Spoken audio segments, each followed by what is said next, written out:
The following is a station editorial. This is Holland Redfield. The governor of the Virgin Islands and our senators are being confronted by some of the most difficult economic choices that any government could have to make. We see high-level meetings taking place, communiques going back and forth between the executive and legislative branches of government. The economy of the territory is on a downward spiral with no end in sight. The hard lessons we've learned is that we're hooked by the hip to the U.S. economy and it is in shambles. Since the 28th legislature acted on the 2009 budget, our deficit has climbed to more than $188 million.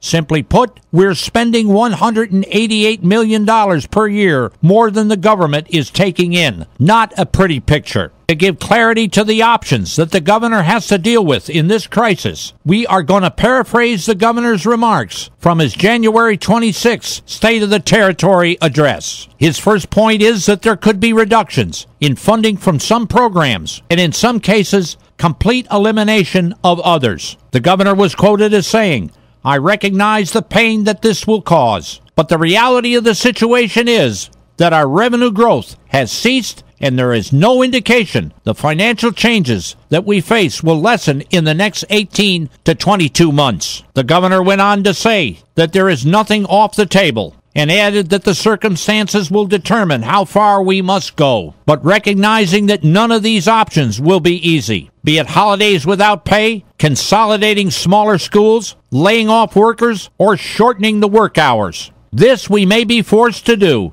by the economic situation. But we all must recognize that matters could be far worse if we are forced once again to face the delays of realizing there are more than 3 years of property tax collections amounting to about $120 million, which represents 15% of our annual budget. We are heartened to see that the legislature is looking to use the property tax receivables as a collateral for a loan to the general fund to avoid the more painful and disruptive options the governor has outlined. The governor continued to say that in the weeks and months ahead, we will have new economic data that will dictate the extent of the measures that we will be forced to collectively consider.